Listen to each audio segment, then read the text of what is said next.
la sécurisation immunohématologique, que redoute-t-on? Eh bien, quand on transfuse, ce que l'on redoute, c'est un conflit entre les antigènes de groupe sanguin du donneur et les anticorps produits par le patient contre ces antigènes. Et lorsque les anticorps donc sensibilisent les globules rouges du donneur, eh bien, on peut avoir une hémolyse, une destruction des globules rouges transfusés, et cette hémolyse, eh bien, peut avoir des conséquences graves chez le patient. Donc, de quels anticorps parle-t-on? On parle d'abord des anticorps qu'on appelle naturels, qui sont associés essentiellement au système ABO. Les antigènes du système ABO, ce sont des sucres. Donc, on a des anticorps qui sont préexistants à toute immunisation, et ces anticorps peuvent donc donner une hémolyse immédiate si on ne les respecte pas. Et ensuite, on a une seconde catégorie d'anticorps dirigés contre des antigènes protéiques, donc des antigènes d'autres groupes sanguins, dont le chef de file, c'est le système Rhesus, avec 5 antigènes, grand D, grand C, grand E, petit c et petit e, qui ont une combinaison variable à la surface du globule rouge, avec chez les patients en Afrique, essentiellement la combinaison la plus fréquente, c'est grand D+, grand C-, grand E-, petit c+, petit e+. Et un autre antigène qui est très important aussi, car très immunogène, c'est l'antigène KEL. Donc pour avoir des anticorps dans ces systèmes, il faut une exposition active. Les anticorps, ils peuvent persister dans la circulation, et on va les mettre en évidence par la RAI avant une transfusion, mais souvent ils sont évanescents, et donc on peut les restimuler de manière involontaire si on n'est pas au courant que le patient a développé dans le passé ces anticorps. Alors, d'où proviennent donc ces anticorps? La spécificité et l'incidence des anticorps d'alloimmunisation qu'on retrouve dans les populations, eh bien, ça va dépendre des différences de groupes sanguins entre donneurs et receveurs. Et donc, évidemment, si on est en Afrique, on a une population plus homogène et moins de diversité de groupes sanguins que pour un patient drépanocytaire qui est traité dans les pays du Nord. Ça va dépendre de la fréquence des transfusions et aussi du statut inflammatoire du patient, parce que la drépanocytose est une maladie inflammatoire qui favorise la production de ces anticorps. Et ça va surtout dépendre aussi de l'étendue de la phénocompatibilité des transfusions pour les systèmes en cause. Et là, si on ne respecte que l'antigène D, ou si on respecte à la fois les antigènes grand D, grand C, grand E, petit c et petit e, et quel et au-delà, eh bien, on va voir qu'on aura plus ou moins les anticorps dirigés contre ces cibles. Et là, c'est une étude qui a été réalisée en 2019 sur les différents types d'anticorps retrouvés dans les populations en Afrique subsaharienne. Voilà, donc d'abord le groupe sanguin ABO. Le groupe sanguin ABO, il doit être réalisé évidemment chez tous les patients pour permettre d'appliquer la compatibilité ABO et éviter l'accident immédiat. Et donc les règles de compatibilité, donc c'est les sujets O, les donneurs O, qui sont les donneurs universels dans ce groupe sanguin.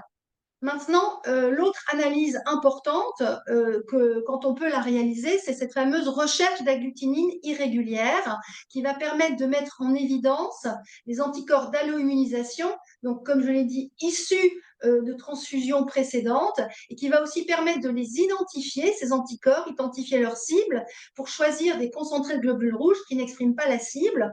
Donc le principe, c'est prendre du plasma du patient. On a des globules rouges test qui expriment l'ensemble des antigènes vis-à-vis desquels on peut développer des anticorps. Et donc, les anticorps dans le milieu réactionnel, ils vont aller sensibiliser les globules rouges test, mais comme ce sont des IgG, ça n'agglutine pas immédiatement, et il faut rajouter une antiglobuline qui va permettre de visualiser la sensibilisation par une agglutination visible. Et donc ça, c'est le meilleur test pour mettre en évidence les anticorps. C'est ce qu'on appelle le test indirect à l'antiglobuline.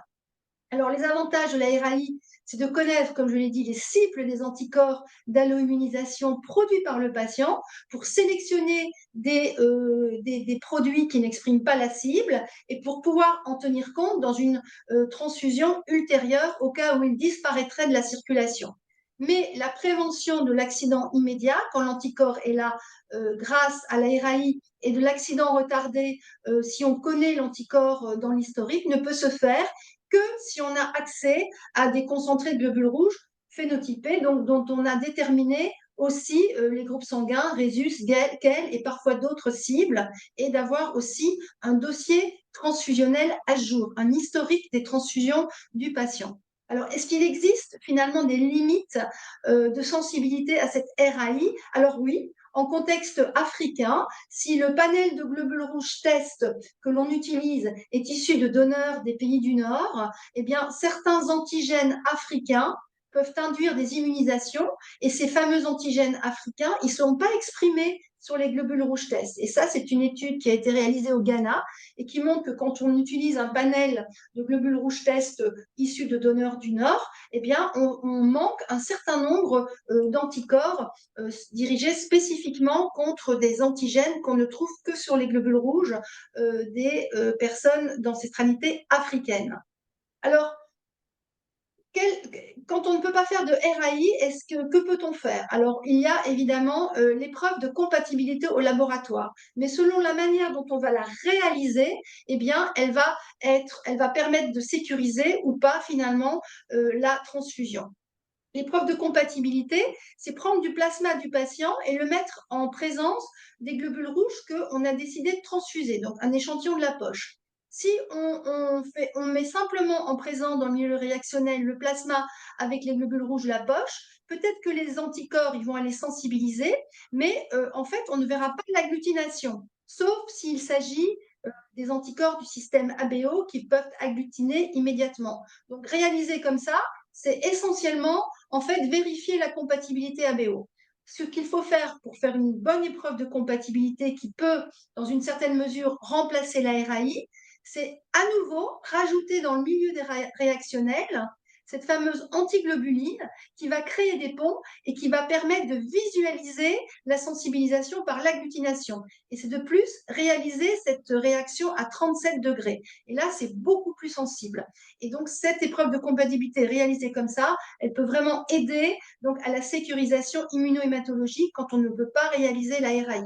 Donc, l'avantage en plus, c'est qu'elle va détecter les anticorps contre des cibles antigéniques africaines. L'inconvénient de l'épreuve de compatibilité à la place de la RAI, c'est qu'on ne va pas connaître la spécificité de l'anticorps et de la cible. Donc, pour une prochaine transfusion, on ne pourra pas la prendre en compte. Et d'autre part, malgré tout, pour des raisons techniques, c'est quand même un peu moins sensible que la RAI. Voilà. Merci beaucoup, France, et merci à tous. Alors, la sécurisation immunologique des transfusions commence aussi par bien maîtriser donc, les bonnes pratiques de prescription des culots. Alors, quelques grands principes. Hein. Nous savons que la transfusion sanguine est un acte médical, même si ce n'est pas le médecin, comme nous sommes dans un contexte africain, qui est souvent là. Il faut toujours savoir que c'est coordonné par un médecin. Deuxième élément, le site où on doit faire la transfusion doit quand même pouvoir garantir éventuellement, s'il y a des complications aiguës, de pouvoir les prendre en charge. Et enfin, il est également de principe d'accepter que pour un patient drépanocytaire qui est sujet à faire plusieurs transfusions, il est quand même important de bénéficier d'un dossier transfusionnel où tous les antécédents de transfusion sont enregistrés. Diapositive. Alors, la première étape, c'est bien sûr de bien connaître les produits. Les normes, bien sûr, de CGR dépendent des pays, mais en général, le taux d'hémoglobine, c'est autour de 40 grammes et l'hématocrit entre 50 et 70%. Le volume, c'est vers 280 ml. Alors, bien sûr, la conservation se fait entre 2 et 6 degrés en fonction des l'anticoagulant, soit le CPDA, soit le SAGEM. On peut conserver ces produits entre 35 et 42 jours. Et puis, bon, en fonction des pays également, le produit est de leucocyté ou non. Ce produit peut être de groupage standard, notamment la compatibilité ABO et grande, ce qu'on a observé tout à l'heure dans l'enquête. Mais on peut aussi avoir des produits phénotypés RH et KEL, notamment ce qui est chez les pré-transfusions de cadre drépanocytaire, ce qui est vraiment recommandé. On peut même étendre ce phénotypage sur d'autres systèmes. Et enfin, comme vient de dire France, on peut compatibiliser si la RAI est positive. Il faut aussi savoir les quantités à transfuser. On reconnaît que chez l'enfant, quand on utilise 3 à 4 millilitres par kilogramme de CGR, on augmente le taux d'hémoglobine de 1 gramme. Pour l'adulte, cela dépend aussi du poids, mais avec 1 CGR, on augmente le taux environ de 0,8 à 1,4 g par décilitre. Bien entendu, il ne faut pas qu'on oublie que chez le patient drépanocytaire, l'objectif, c'est vraiment de réduire, de diminuer le pourcentage d'hémoglobine S. Et c'est pour cette raison que les échanges sont souvent indiqués. Diapositive. Alors, il faut connaître les produits, c'est important, mais il faut également se baser sur des éléments importants pour décider de la transfusion. Je pense que la prochaine présentation du professeur Dapa nous indiquera davantage sur quelles sont les indications les plus pertinentes. Il faut bien entendu tenir compte également des risques qui sont liés à la transfusion, que ce soit des risques d'hémolyse, mais aussi des risques infectieux, notamment dans nos pays. Et il faut également tenir compte de la disponibilité des produits. Diapositive. Troisième étape, il faut assurer une bonne compatibilité entre le donneur et le receveur, aussi bien sur le plan des prélèvements, diapositive, sur le plan également des analyses. Donc, je ne reviendrai pas sur toutes ces analyses pré-transfusionnelles, sur ces analyses pour assurer la sécurité immunologique des transfusions. France vient d'en parler de long en large. Diapositive. Alors, il faut aussi respecter les normes de prescription. Effectivement, c'est une ordonnance médicale. Il y a des informations utiles qui doivent être inscrites dans la demande. Dès le produit, lorsque le produit sanguin arrive au niveau de l'hôpital, il faut bien vérifier la conformité, l'intégrité, rechercher d'éventuelles anomalies.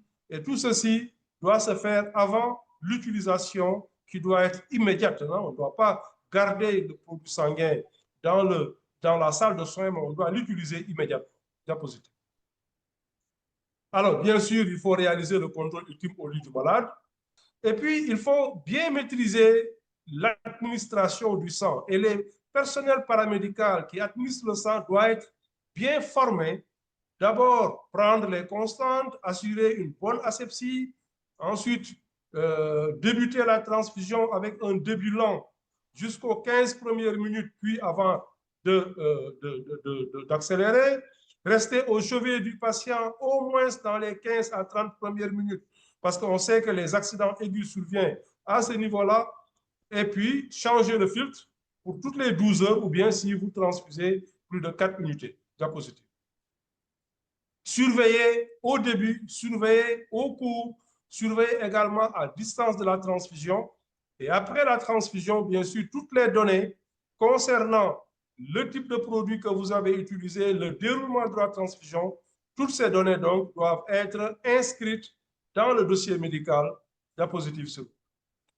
Donc, en conclusion, la sécurité immunologique du patient drépanocytaire transfusé est assurée par d'abord des analyses qui sont correctement réalisées, par des protocoles transfusionnels, des procédures qui sont bien adaptées, bien maîtrisées par l'ensemble du personnel médical et paramédical, par une surveillance qui est immédiate et qui est à distance, et enfin, la mise à jour régulière du dossier transfusionnel. Je vous remercie de votre attention.